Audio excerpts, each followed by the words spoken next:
সাহাবায়ে কেরাম তারা তো ইমামতি করে হুজুর টাকা পয়সা দেয় নেই, তাদের কোনো বেতন ছিল না। হুজুর আপনারা ওয়াজ করে হাদিয়া দেন, এরপরে মসজিদ ইমামতি করে হুজুর হাদিয়া দেন। সাহাবায়ে কেরাম ইমামতি করে বেতন নিত না, বেতন ধরা ছিল না, বেতন লাগতো না। তারা যেই পরিমাণ হাদিয়া পেত বেতনের চেয়ে আরো বেশি পেত। আর আমাদের দেশের মানুষদের কিপটা বোম মারলে পকেট দিয়ে 1 টাকা হাদিয়া বের হয় না, ঠিক না? মসজিদের কমিটির লোকেরা মসজিদের চাঁদার জন্য যাইতে যাইতে জুতা 2 জোড়া শেষ, মাসে যে কতবার গেছে, দুনিয়ার সব কাম করে। স্কুলের বেতন বাকি থাকে না, অঙ্কের স্যারের বেতন বাকি থাকে না, ইংরেজির টিচারের বেতন বাকি থাকে না, খালি মসজিদের চাঁদা আর মসজিদের হুজুর, যে হুজুর কোরআন পড়ে ওই হুজুরের কোরআন, ওই হুজুরের টাকা বাকি থাকে আর মসজিদের টাকা শুধু বাকি থাকে, ঠিক না? বেশিরভাগ মানুষের এই যে হাতের সাথে তেলাওয়াত করবেন, ভাই আপনি নিজের থেকে এসে দেওয়া দরকার। জানি না আপনাদের এলাকায় কি অবস্থা, জানি না, আমি বিভিন্ন এলাকার কথা বলছি যে মসজিদে আপনার জন্য বরাদ্দকৃত মাসে 2-4 হাজার টাকা, 500-1000 টাকা, এটাই আপনি পকেট থেকে বের করেন না। তো ইমাম সাহেব যদি হাদিয়া নেওয়া ছাড়া ইমামতি করে তাইলে তো কয়দিন পরে এই ইমাম সাহেবকে খুঁজে পাওয়া যাবে না, কারণ ওনার বিবি আছে, বাচ্চা আছে। সাহাবায়ে কেরামের সবচেয়ে বড় সম্পদ যেটা ছিল, সাহাবায়ে কেরামের সবচেয়ে বড় গুণ যেটা ছিল সেটা হলো দানের হাত লম্বা ছিল। সুবহানাল্লাহ বলেন, দানের হাত লম্বা ছিল। আবু বকর রাদিয়াল্লাহু আনহু, ওমর রাদিয়াল্লাহু আনহু সহ সাহাবায়ে কেরাম বসে আছেন। নবী সাল্লাল্লাহু আলাইহি ওয়াসাল্লাম বললেন, তাসাদদাকু লিল্লাহ, আল্লাহর জন্য দান করো, আল্লাহর জন্য দান করো। সাহাবায়ে কেরাম বাসায় চলে গেলেন, কেউ 10 ভাগের 1 ভাগ, কেউ 5 ভাগের 1 ভাগ। ওমর রাদিয়াল্লাহু আনহু সমস্ত সম্পত্তিকে 2 ভাগ করে অর্ধেক পরিবারের কাছে রেখে বাকি অর্ধেক সম্পত্তি আল্লাহর জন্য দান করে দিয়েছেন। সাহাবায়ে কেরাম অবাক হয়ে আছেন। এইবার বোধহয় আমলের দিকে, এইবার বোধহয় প্রতিযোগিতা, আমলের প্রতিযোগিতায় ওমর রাদিয়াল্লাহু আনহু সম্ভবত 1 নম্বরে চলে যেতে পারে। সাহাবায়ে কেরাম বড় অবাক, এত সম্পদ দান করছে, অর্ধেক দান করে দিয়েছেন। কিন্তু অপেক্ষা করতে লাগলো, আরেকজন সাহাবী বাকি আছে যিনি সব সময় আমলের দিকে 1 নম্বরে থাকে, তার নাম কি? আবু বকর রাদিয়াল্লাহু আনহু। কিছুক্ষণ পরে আবু বকর রাদিয়াল্লাহু আনহু আসলেন। নবী সাল্লাল্লাহু আলাইহি ওয়াসাল্লাম জিজ্ঞেস করলেন, ইয়া আবা বকরিন মা আবকাইতা লি আহলিক, আবু বকর বলো তো দেখি, সম্পদ তো অনেক নিয়ে আসলা, পরিবারের কাছে কত পার্সেন্ট রেখে আর কত পার্সেন্ট নিয়ে আসলা? আবু বকর রাদিয়াল্লাহু আনহু মুস্কি হেসে দিয়ে বলছে, ইয়া রাসূলুল্লাহ, পরিবারের কাছে কতটুকু রেখে এসেছি জানতে চাচ্ছেন? আবকাইতু লাহুম আল্লাহ ওয়া রাসূলুহু, আমার পরিবারের কাছে আল্লাহ তার রাসূলকে রেখে বাকি সমস্ত সম্পত্তি আল্লাহর জন্য দান করে দিয়েছি। এইরকম দানশীল যে সমাজে থাকে সেই সমাজে বেতনের দরকার আছে। আমার অনেক ছাত্র, আলহামদুলিল্লাহ, যেহেতু আমি দাওরায় ক্লাস দেই, হাদিস পড়েই, তো দাওরা শেষ করার পরেই ছাত্ররা অনেক ক্ষেত্রে হচ্ছে মিশকাত, দাওরা শেষ করার পরেই অনেকেই বিভিন্ন খেদমত চায়। তো বলে হুজুর ঢাকাতে একেবারে আর কিছু না হলেও ঢাকাতে অন্তত যদি সম্ভব হয় একটা মুয়াজ্জিনি দেন, হুজুর টাকা লাগবে না, ইমামতি খতিবের ব্যবস্থা করেন, টাকা লাগবে না, বিনা পয়সায়। আরে বাবা, বিনা পয়সায় তুমি খতিব হইতে চাচ্ছ, বিনা পয়সায় ইমামতি করতে চাচ্ছ, যদি গুলশানে হয় আরো ভালো, মানে ধনী এলাকা যদি হয় আরো ভালো। বললাম কেন? হুজুর সেখানে টাকা লাগবে না, ওখানে যেই পরিমাণ হাদিয়া পাওয়া যায়, যেই পরিমাণ হাদিয়া পাওয়া যায়, সেই হাদিয়া দিয়া একজন ইমাম খতিবের বেতনের চেয়ে বেশি পাওয়া যায়, ঠিক কিনা? অনেক এলাকা আছে এরকম। তো বলতে চাচ্ছি, আমরা হাদিয়া যদি বানাইয়া দেই, ইমাম সাহেবরা বেতন নিয়ে বন্ধ করে দেবে ইনশাআল্লাহ, হাদিয়ার রাস্তা খোলেন। আর না হয় আমরা যদি বলি যে না, বিনা বেতন ইমামতি করবে, তাহলে ইমাম খুঁজে পাবেন না। এক ওয়াক্তে ইমাম এক ওয়াক্তে থাকবে আর এক ওয়াক্তে থাকবে না, কারণ পেটের ক্ষুধা সবচেয়ে বড় ক্ষুধা, ঠিক কিনা? আল্লাহ তাআলা বুঝার তৌফিক দান করুন। আর অনেক প্রশ্ন আছে, জি মাশাআল্লাহ, যদি দেখো আলহামদুলিল্লাহ। আসলে যেটা উচিত যে প্রশাসন সরকারি ভাবে ইমামদের জন্য ভাতার ব্যবস্থা করা, যাতে জনগণের কাছ থেকে উঠাইয়া ইমামকে চলতে না হয়, বরং সরকার রাষ্ট্রীয় ভাবে ইমামদের জন্য ভাতা নির্ধারণ করা উচিত। আর সেই ব্যবস্থা বাংলাদেশে হোক, আমরা প্রত্যেকে সেই ব্যবস্থা চাই, ঠিক কিনা? ইনশাআল্লাহ আল্লাহ তাআলা তৌফিক দান করলে বাংলাদেশ, আগামীর বাংলাদেশ ইনশাআল্লাহ কোরআনের বাংলাদেশ হবে, ইসলামের দেশ হবে। যখন কোরআনের দেশ আর ইসলামের দেশে পরিণত হবে, কোন ইমামকে টাকার জন্য কমিটির কাছে যেতে হবে না, মাস শেষে হাদিয়ার জন্য কমিটির গোলামি করার প্রয়োজন হবে না।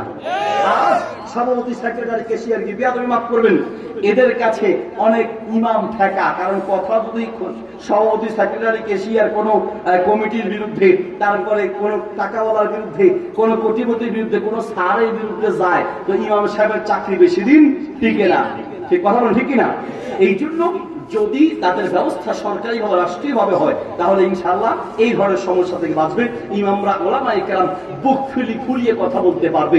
আমি তো বলি ইমাম মুয়াজ্জিন আর খতিবরা যদি এক হয়, চেঞ্জ হয়, পুরো বাংলাদেশ একদিনে চেঞ্জ হবে। খালি ইমাম খতিব মুয়াজ্জিন সাহেবরা যদি সিদ্ধান্ত নেয় যেই বিয়ে বাড়িতে গায়ে হলুদের অনুষ্ঠানের নামে নাচানাচি চলে, নোংরামি চলে, যেই বিয়ের বাড়িতে নাচ গান অনুষ্ঠান চলে, কোন ইমাম সাহেব সেই বিয়ে বাড়িতে বিয়ে পড়াতে যাবে না। যারা মানুষের টাকা মেরে খায়, যারা সুদ খায়, যারা সুদের সাথে জড়িত, যারা ঘুষের সাথে জড়িত, যারা মানুষের টাকা মেরে খায়, যারা নামাজ পড়তে আসে না, যারা নামাজ পড়ে না, ইমাম সাহেবরা যদি সিদ্ধান্ত নেয় তাদের জানাজা আমরা পড়াবো না, সারা বাংলাদেশ একদিনে পাল্টে যাবে। ঠিক কিনা? একদিনে পাল্টে যাবে।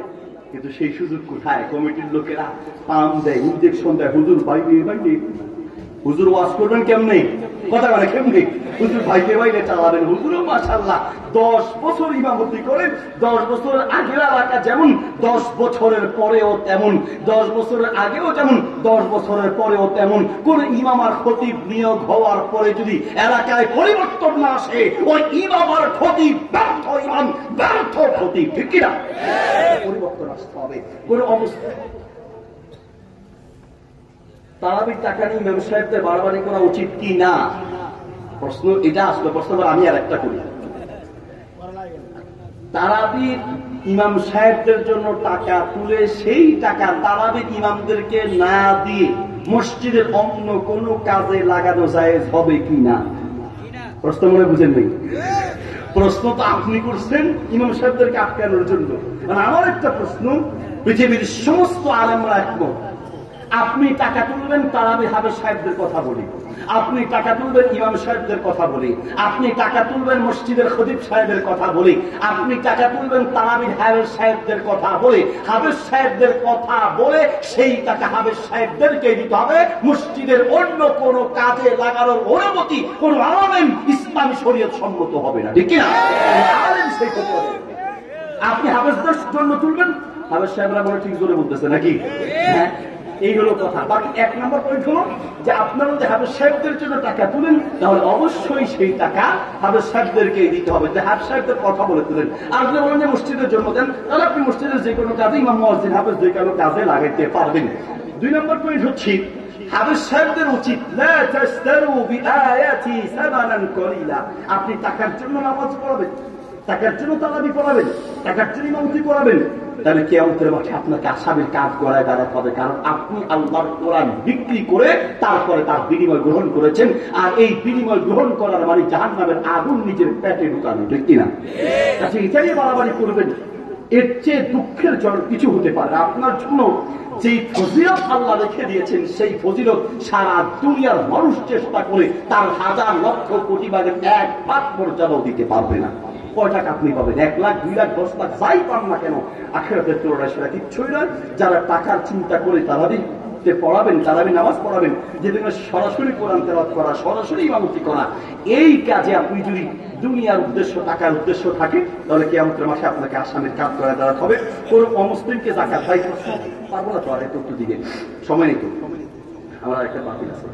কোন অমুসলিমকে যাকাত দেওয়া যাবে কিনা? উত্তর হচ্ছে কোন অমুসলিমকে যাকাত দেওয়ার কারণে যদি সে ইসলামের পথে ফিরে আসে মনে করেন অমুসলিম, কিন্তু সে হয়তো টাকার অভাবের কারণে সে ইসলাম গ্রহণ করতে পারতেছে না, বাড়ি থেকে তার উপরে চাপ সৃষ্টি করবে, মামলা দিবে, অথবা সে এলাকা ছাড়তে পারতেছে না, অথবা সে নিজে চলতে পারবে না, ইত্যাদি ক্ষেত্রে যদি আপনি দেখেন যে টাকা দেওয়ার কারণে সে ইসলামের পথে ফিরে আসবে, ইসলাম গ্রহণ করা তার জন্য সহজ হবে, সহযোগী হবে, তাহলে ওই অমুসলিমকে যাকাত দেওয়া যাবে, অন্যথায় কোন অমুসলিমকে যাকাত দেওয়া যাবে না। এরপর প্রশ্ন হচ্ছে স্বপ্নদোষ হলে কি রোজা ভেঙে যাবে? উত্তর হচ্ছে আগেই বলেছি স্বপ্নদোষ হওয়ার কারণে রোজা ভাঙে না। নবী সাল্লাল্লাহু আলাইহি ওয়াসাল্লাম বলেছেন, হাদিসটি তিরমিজিতে এবং আবু দাউদে আছে, রুফিয়াল কলাম আন সাবাস আনিন নাইম হাত্তা ইস্তাইকিজ ওয়া আনিস সাবি হাত্তা ইয়াহতালিমা ওয়া আনিল মাজনুন হাত্তা ইয়াতুহা ওয়া ফি রিওয়ায়াতিন হাত্তা ইয়াতিলা। কোন পাগল আর পাগলির উপরে শরীয়তের কোনো বিধান নাই। ঠিক তেমনি কোন ব্যক্তি যদি ঘুমের মধ্যে কোনো অন্যায় করে, এটার জন্য আল্লাহ মাফ করে দিয়েছেন। কোন বাচ্চা অন্যায় করলে মাফ করে দিবেন। ঘুমের ভিতরে স্বপ্নদোষ হলে এটার কারণে তার রোজা ভাঙবে না।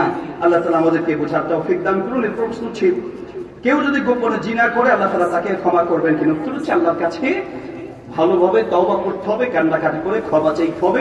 প্রত্যেকটা অপরাধের জন্য আল্লাহ মাফ করবেন, কিন্তু আপনি একবার অপরাধ করবেন, ক্ষমা চাইবেন, আবার করবেন, একে অপর বারবার করবেন, এটার জন্য আল্লাহ তাআলা আপনাকে পাকড়াও করবেন। আপনি তওবা করবেন, আল্লাহর কাছে ভালোভাবে কান্নাকাটি করবেন।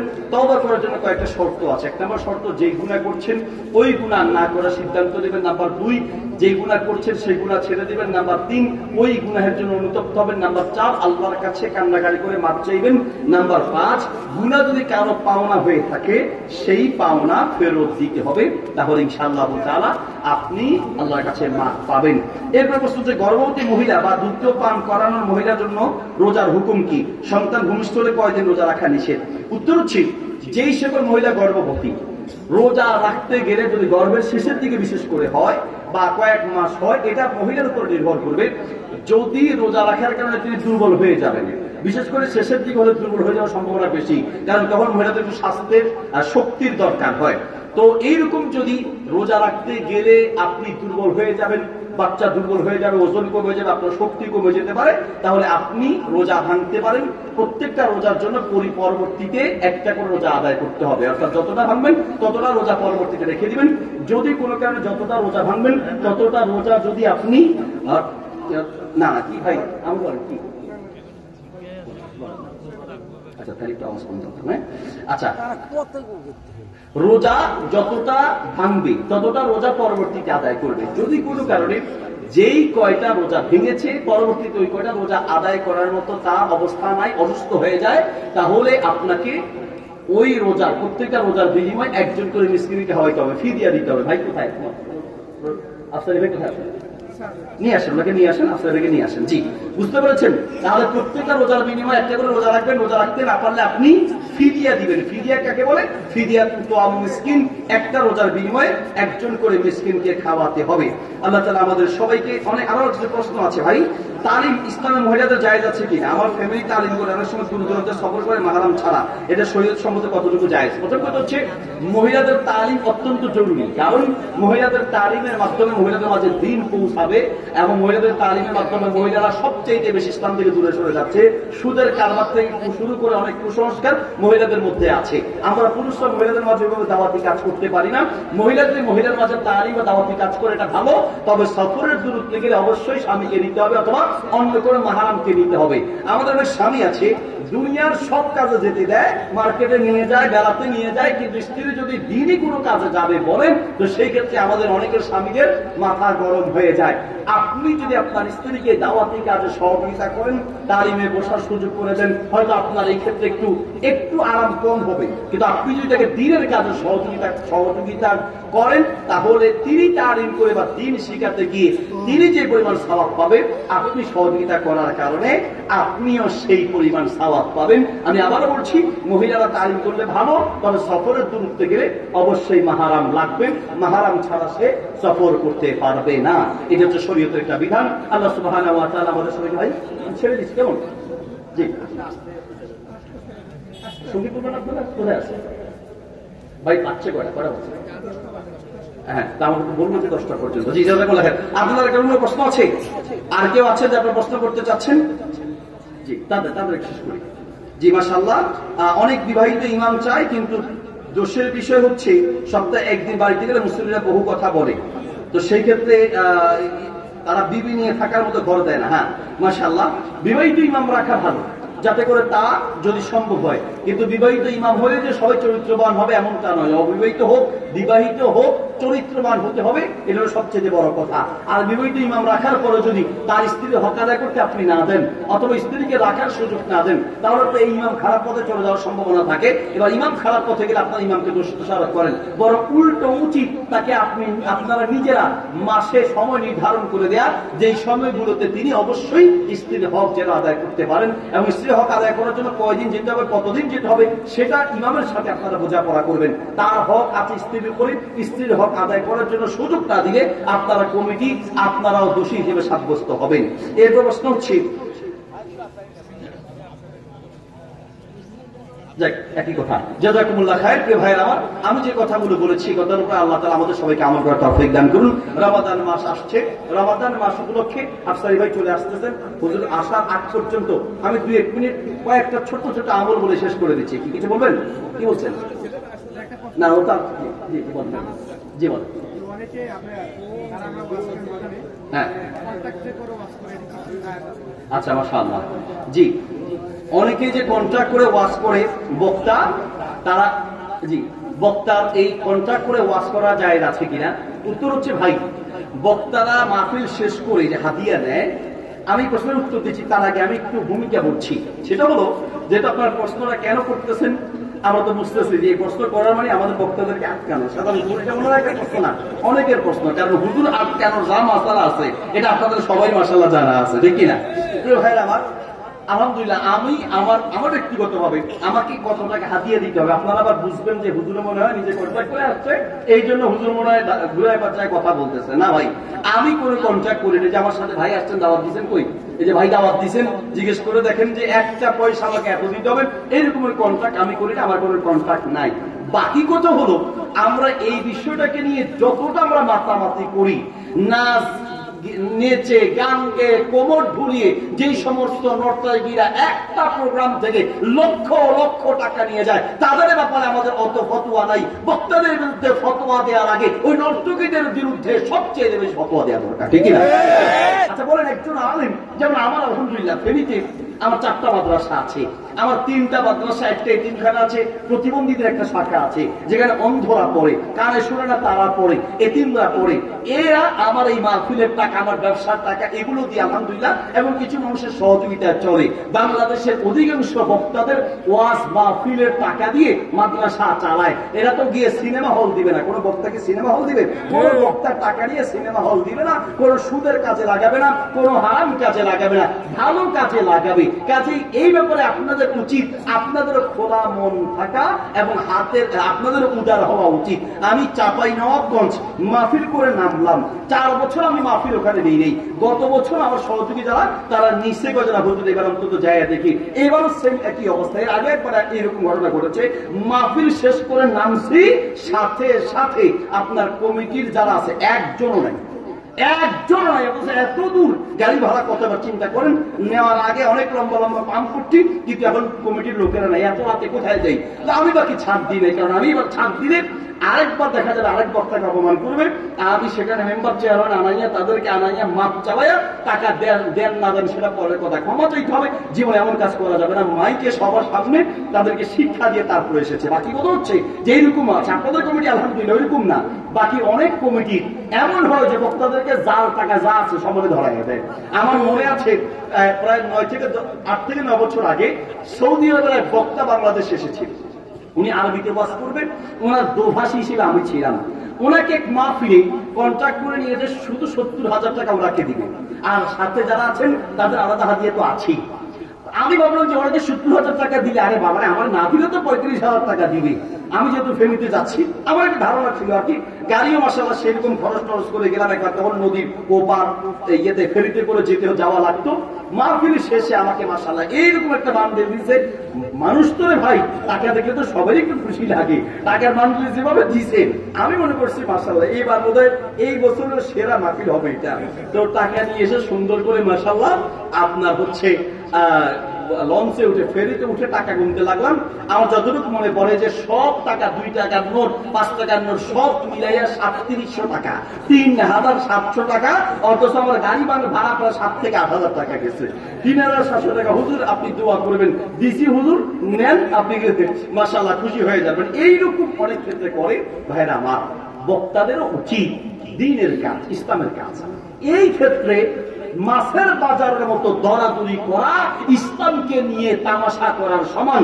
স্টেজে উঠার আগেই অনেকে বলে যে টাকা আগে আমার অ্যাকাউন্টে পাঠিয়ে দিতে হবে। আসলে এরকম এগুলো কিয়ামতের মাঠে জালেমদের কাজ করে দাঁড়াতে হবে। কারণ আপনি ইসলামকে নিয়ে তামাশা করছেন। এই কথাগুলো যেন আপনাদের কান পর্যন্ত গিয়েছে। এবার আপনারা ওদেরকে প্রশ্ন কেন করছেন? এই জন্যই প্রশ্ন করছেন যে হুজুর আলেম মানুষ, তিনি ইসলামের কথা বলবে। হ্যাঁ, একটা তার খরচ আছে, হাদিয়া আছে, একটা ধারণা দিয়ে আপনাকে বলতে পারে বেশি থেকে বেশি, কিন্তু তাই বলে তাকে আগে অ্যাকাউন্টে পাঠিয়ে দিতে হবে, না হলে আসবে না। এইগুলো বাড়াবাড়ি। আর এইগুলোর কারণে আমরা অনেকের কাছে বক্তারা বড় লজ্জিত হয়ে আছে, ঠিক না? আল্লাহ তাআলা তাদেরকে বোঝার তৌফিক দান করুন। আর মাহফিলের কর্তৃপক্ষ থেকে যাদের বিবেক নেই তাদেরকে আল্লাহ বোঝার তৌফিক দান করুন। জাযাকুমুল্লাহ খায়ের।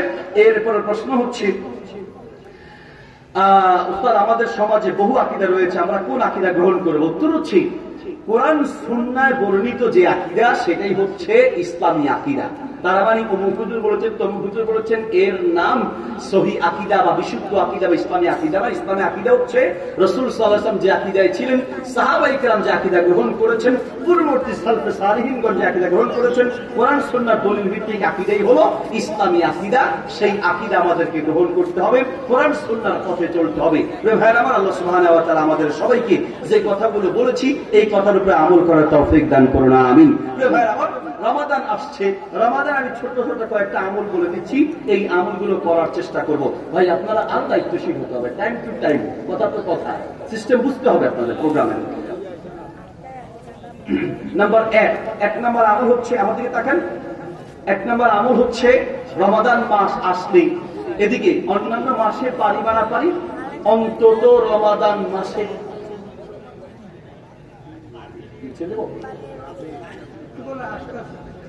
রমাদান মাস আসলে আমাদের কিছু আমল করা উচিত। এক নম্বর আমল হচ্ছে রমাদান মাসে ইশরাকের নামাজটা অন্তত নিয়মিত পড়ার চেষ্টা করবে। ইশরাকের নামাজ, নবী সাল্লাল্লাহু আলাইহি ওয়াসাল্লাম বলেন, যে ব্যক্তি ইশরাকের নামাজ পড়বে ওই ব্যক্তির আমল নামায় কবুল হজ এবং কবুল উমরার সওয়াব তার আমল নামায় লেখা হবে। কবুল হজ, কবুল উমরার সওয়াব আমল নামায় লেখা হবে ওই ব্যক্তি, যে ব্যক্তি ইশরাকের নামাজ পড়বে। আই ইশরাকের নামাজ পড়লেই সবাই কিন্তু ইশরাকের নামাজের সমান সওয়াব পাও। এই হজ উমরার সওয়াব, হজ উমরা করলেই হজ উমরার সওয়াব সবাই পাবে না।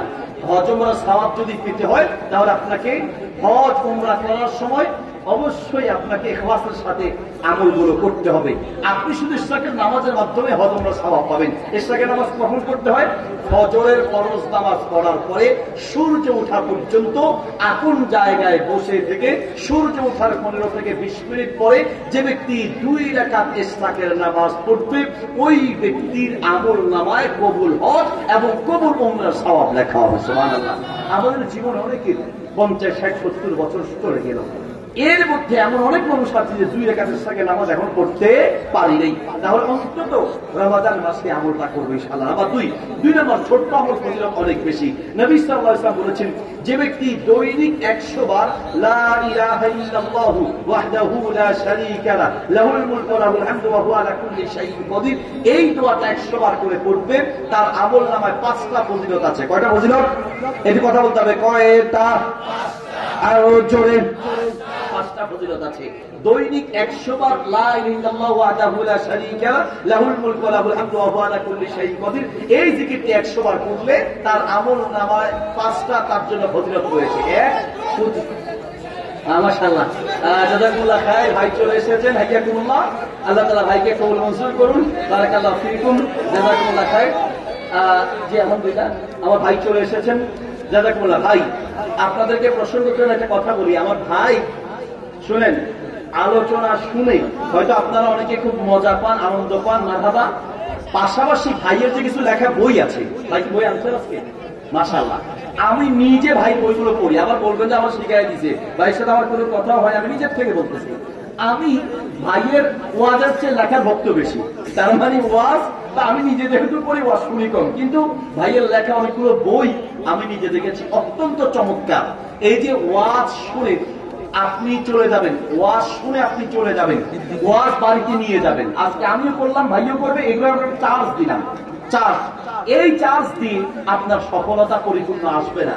যেটা শুনবেন বাড়িতে কিছু নিয়ে যাবেন, আর নিয়ে যাওয়ার জন্য যে বই, শুধু ভাইয়ের কথা বলবো না, যে কোনো আলেমের লেখা কিছু কিছু বই বাড়িতে নেবেন এবং সেই বইগুলো নিজেরা পড়বেন, রাখবেন। বুঝাতে পেরেছি? কমিটির ভাইরা, স্টেজে এত মানুষ উঠলে চলবে না। আমি আলোচনা করতে আমার অনেক ডিস্টার্ব হয়েছে। স্টেজে মানুষ কমাইতে হবে। আমি যা করি ভাই, একদম কথা শুনতে পারে না, পিছনে কথা শুনলে অনেক কষ্ট আমাদের কথা বলতে। মানুষের কমাই দেন, আওয়াজ করবেন না। তো বলতে চাচ্ছি যে অনেকগুলো বই ভাইরা আছে, আলহামদুলিল্লাহ। আপনারা যাওয়ার সময় নিয়ে যাবেন, বইগুলো বাড়িতে নিয়ে তারিফ করবেন। এই যে বাড়িতে রাতে 5 মিনিট, 10 মিনিট, আধা ঘন্টা বিবি বাচ্চা সবাইকে নিয়ে কোরআনের তাফসীর আছে। মাশাআল্লাহ, জাযাকুল্লাহ খাইর, হাইয়াকুমুল্লাহ। ভাই আলহামদুলিল্লাহ, হাদিয়া দেওয়ার দিকে ভাই খুব অগ্রগামী। জাযাকুল্লাহ খাইর, আমার বাচ্চাকে হাদিয়া দিচ্ছেন, আজকে আমাকে হাদিয়া দিচ্ছেন, আল্লাহ তাআলা ভাইকে কবুল করুন। তো বলতে চাচ্ছিলাম যে বাড়িতে টাইপ করে নেবেন, 10 মিনিট 20 মিনিট আধা ঘন্টা ভাই অল্প সময়ের জন্য হলেও তালিম শুরু করবেন। এইরকম একটা জুমার খুতবা অথবা একটা ইসলামিক বই অথবা কোরআনের তাফসীর হাদিসের কিতাব নিয়ে মাঝে মাঝে ছেলেকে বলবেন আপনি করতে পারলে আপনি করবেন, না হয় বাচ্চাদেরকে বলবেন। মুসলমানের প্রত্যেকটা ঘর একটা ছোট্ট মাদ্রাসা হওয়া দরকার, ঠিক কিনা? আপনারা কি মাদ্রাসায় গিয়ে ভর্তিও করতে পারবেন? পারবেন। আপনার ঘরটাকে মাদ্রাসা বানানোর চেষ্টা করতে হবে। জানেন পৃথিবীতে সবচেয়ে বেশি ষড়যন্ত্র শিক্ষার ব্যাপারে ষড়যন্ত্র, আর সেই ষড়যন্ত্র ইসলামী শিক্ষার ব্যাপারে। স্কুল কলেজ ভার্সিটিগুলোতে ইসলামের শিক্ষা নাই করে দেয়া হচ্ছে, কোরআনের শিক্ষা নাই করে দেয়া হচ্ছে। আমাদের দেশে একটা পরিবর্তন হয়েছে, আমরা চাই এদেশের মাটিতে আরেকটা পরিবর্তন হোক। সেই পরিবর্তন হোক স্কুল কলেজ ভার্সিটিগুলোতে আল্লাহর কোরআনের শিক্ষা বাধ্যতামূলক করা হোক, নবীর হাদিসের শিক্ষা বাধ্যতামূলক করা হোক, নবীর ইতিহাস সিরাত বাধ্যতামূলক করা হোক। তাহলে বাংলাদেশের স্কুল কলেজ ভার্সিটি থেকে আর কোন জালেম মাথা উঁচু করে দাঁড়াতে পারবে না, ঠিক কিনা? শেষ পর্যন্ত বসবেন, কোন মুসাফা উঠা বসা কিচ্ছু দরকার নেই। আসসালামু আলাইকুম ওয়া রাহমাতুল্লাহি ওয়া বারাকাতুহু। আলহামদুলিল্লাহ, ধন্যবাদ মাওলানা শায়েখ মোহাম্মদ আলী সাহেবকে আমাদেরকে তার মূল্যবান আলোচনাটুকু উপহার দেওয়ার জন্য। সম্মানিত উপস্থিতি, আমরা দেখতে পাচ্ছি আমাদের আজকের মাহফিলের যিনি শিরোমণি প্রধান বক্তা মুহাদ্দিস রফিকুল্লাহ আফসারী সাহেব আমাদের মাঝে এসে উপস্থিত হয়েছেন। উনি কিছুক্ষণের মধ্যে আলোচনা শুরু করবেন। আমরা সকলে একটা তাকবীর দিয়ে হুজুরকে বরণ করবো ইনশাআল্লাহ। সকলের ইমানি পাওয়ার সকলটুকু কণ্ঠ উজাড় করে দিয়ে আমরা সকলে একসাথে তাকবীর দেবো ইনশাআল্লাহ।